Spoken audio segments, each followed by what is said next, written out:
Hello guys, welcome back in our channel Rahi Sir 33. If you want to be a English speaker, please subscribe my channel Rahi Sir 33.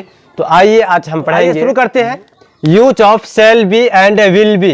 देखेंगे कि use of shall be और will be कहाँ होगा जब कोई क्रिया के अंत में गा, गे, गी हो या वाक्य से यह स्पष्ट हो कि दी गई स्थिति भविष्य में अस्थायी रूप से बनी रहेगी। जब कोई भविष्य की बात करेंगे, कोई स्थिति की बात करेंगे जो भविष्य में अस्थायी रूप से बनी रहेगी, तो ऐसे वाक्य में शैल बी या विल बी का उपयोग करेंगे। एग्जाम्पल, मैं खुश रहूँगा, यानी कि मैं अभी खुश शायद हूँ कि नहीं हूँ, लेकिन मैं भविष्य में खुश रहूंगा। ये भविष्य की बात हो रही है। जब भी अंत में गा, गे, गी आ जाए तो भविष्य की बात होती है। से आप तैयार रहेंगे, भविष्य की बात हो रही है कि भविष्य में ऐसी स्थिति बनी रहेगी। तो ऐसे वाक्य में शैल बी या विल बी का उपयोग करेंगे। तो देखना यह होगा कि किसका यूज कहाँ होगा। तो आइए देखते हैं कि आई मीन्स होता है मैं, वी मीन्स होता है हम लोग। आई और वी के साथ शैल बी का उपयोग होगा।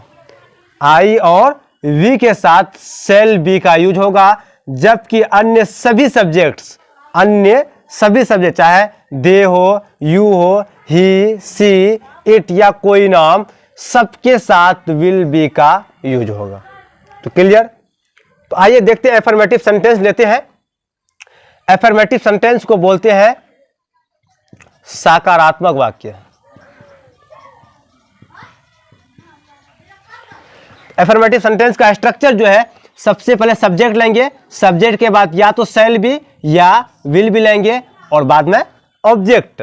तो सबसे पहले क्या है, वाक्य जो है मैं खुश रहूंगा, सब्जेक्ट है मैं यानी कि आई, और आई के साथ आपको बता चुके हैं कि शैल बी का प्रयोग होना है। तो आई शैल बी क्या रहूंगा। देखिए आई के लिए आया, मैं के लिए आया आई, रहूंगा के लिए शैल बी, बचा क्या खुश, तो आई शैल बी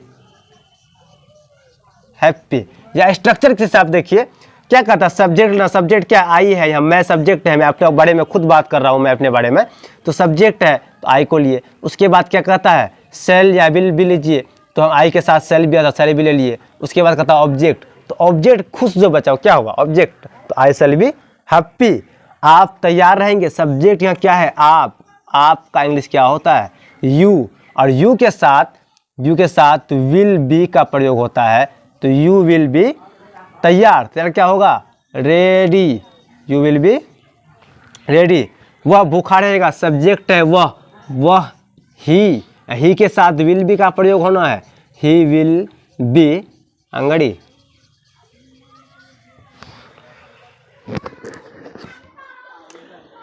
उसी प्रकार और भी वाक्य लेते हैं।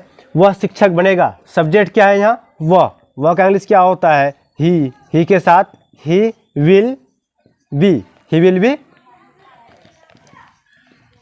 टीचर। वे लोग उदास रहेंगे, सब्जेक्ट है वे लोग, दे, और दे के साथ विल बी का प्रयोग होना है, तो दे विल बी सैड।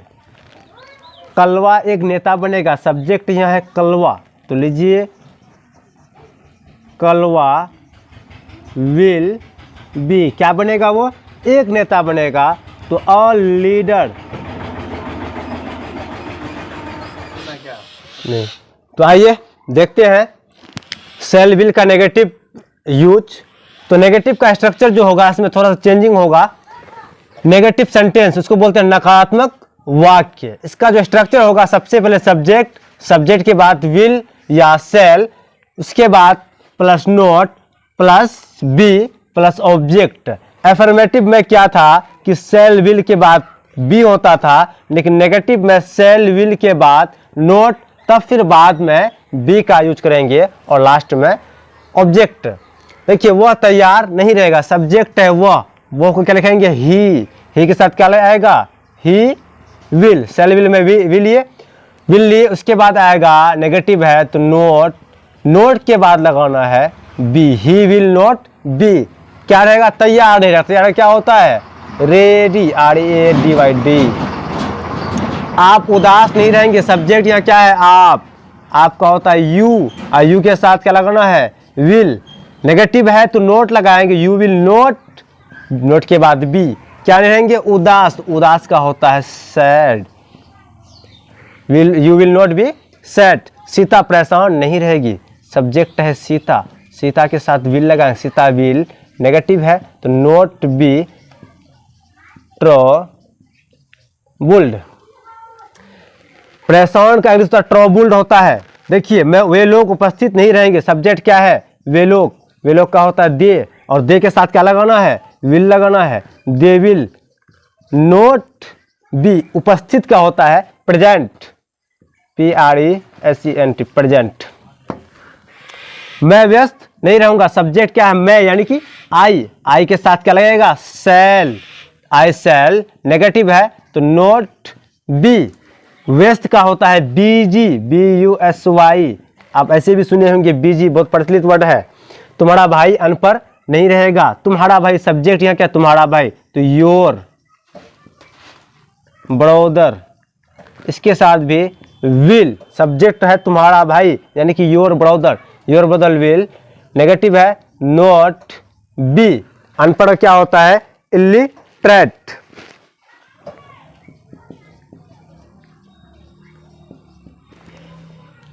हम लोग गरीब नहीं रहेंगे, सब्जेक्ट है हम लोग, यानी कि वी के साथ सेल का जो ना है, वी सेल नॉट बी। गरीब का क्या होता है?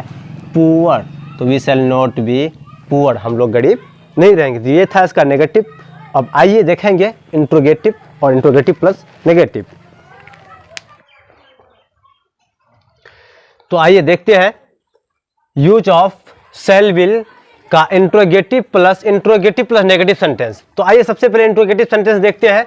इंट्रोगेटिव सेंटेंसेस जिसको बोलते हैं प्रश्नवाचक वाक्य। तो इसका स्ट्रक्चर जो होगा, सबसे पहले विल या सेल, ये दोनों में से कोई एक होगा, सेल या विल होगा। बाद में सब्जेक्ट, फिर भी प्लस ऑब्जेक्ट और क्वेश्चन मार्क अंत में जरूर देना है।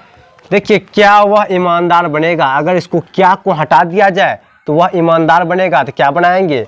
ही विल बी ऑनेस्ट, यही बनाएंगे। लेकिन यहाँ क्या लगा हुआ? जब इंट्रोगेटिव लग जाए तो क्या करते हैं हम? सिर्फ जो है एक्सिलरी वर्ब है उसको हम पहले करते हैं, सब्जेक्ट को बाद में करते हैं। इसका एक्सिलरी वर्ब है, हेल्पिंग वर्ब है विल, तो हम क्या करेंगे? विल को बाहर निकालेंगे और सब्जेक्ट को अंदर करेंगे। सब्जेक्ट ही तो ही को अंदर करेंगे। Will he be honest. बिल्कुल आसान तरीका है। क्या वह नेक बनेगा? वह, जिसके साथ विल लगेगा तो विल को हम पहले बाहर निकाल लेते हैं, बाद में सब्जेक्ट लिखते हैं। सब्जेक्ट वह, ही को हम बाद में लिखेंगे। विल ही बी, नेक का होता है जेंटल, क्वेश्चन मार्क।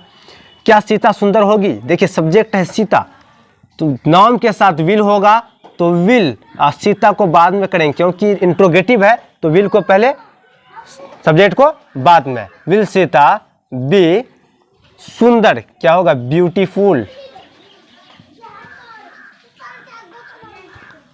क्या आप उदास रहेंगे? सब्जेक्ट है आप, तो आपके साथ क्या आएगा? विल, तो विल सब्जेक्ट को बाद में लेंगे। विल यू, पहले हम विल लिए, बाद में सब्जेक्ट लिए। Will you be sad. अब आइए, अब इंट्रोगेटिव भी है, इंट्रोगेटिव भी है और नेगेटिव भी है। तो ऐसे वाक्य में आपको स्ट्रक्चर में थोड़ा सा इंप्रूवमेंट करने की जरूरत है, थोड़ा सुधार करने की जरूरत है। आपको क्या करना है? सब्जेक्ट के बाद यहाँ नोट बढ़ा देंगे, नोट के बाद बी प्लस ऑब्जेक्ट। अब ये जो सब्जेक्ट स्ट्रक्चर है, ये इंट्रोगेटिव प्लस नेगेटिव का स्ट्रक्चर है। पहले विल या shall, subject, not, be plus object. यहाँ क्या? क्या आप परेशान नहीं रहेंगे? अगर इसको हटा दिया जाए क्या को, तो ये बन गया नेगेटिव सेंटेंस। क्या बन गया? नेगेटिव। आप परेशान नहीं रहेंगे। इसका क्या बनाइएगा आप? यू के साथ will, you will not B troubled, TROU।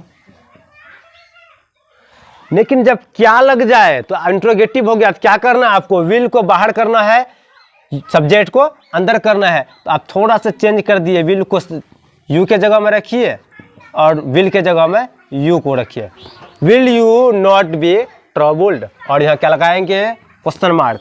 अब आइए, क्या वह खुश नहीं रहेगा, सब्जेक्ट है वह, यानी कि विल होगा इसके साथ, तो विल को हम पहले लिखे, ही को बाद में। विल ही नेगेटिव है तो not, will he not be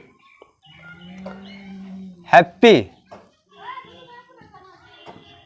next है, क्या वह किसान नहीं बनेगा, यहाँ भी सब्जेक्ट वह है तो इसके साथ विल ही आना है, तो will he not be farmer. क्या मीना बीमार नहीं होगी, देखिए सब्जेक्ट है मीना, एक नाम है, नाम के साथ विल का प्रयोग होना है, तो विल को हम पहले लेते हैं, क्योंकि स्ट्रक्चर बताता है कि विल या सेल को पहले लेना है, तो विल को हम पहले लेते हैं, और सब्जेक्ट है मीना, तो मीना को बाद में लेंगे। विल मीना नेगेटिव है, तो क्या बताया, सब्जेक्ट के बाद क्या बढ़ा देना है, नोट बढ़ा देना, सब्जेक्ट मीना, इसके बाद हम बढ़ा देंगे नोट, और नोट के बाद सबके साथ बी आता है, तो उसी तरह नोट बी। अब बचा क्या, ऑब्जेक्ट में बीमार, तो SIC के सिक या ILL, सिक मीन से भी बीमार और इल मीन से भी बीमार, दोनों में से किसी का भी यूज कर सकते हैं, तो विल मीना नोट बी सिक या इल। तो आज का वीडियो यहीं तक, वीडियो को पूरा देखने के लिए थैंक्स। वीडियो को शेयर करें जिसको भी इसकी ज़रूरत है, जिस फ्रेंड को भी आपको ऐसा लगता है कि उसको ज़रूरत है, और आप लाइक ज़रूर करें और वीडियो को पूरा देखें, तब आपको समझ में आएगा और लगा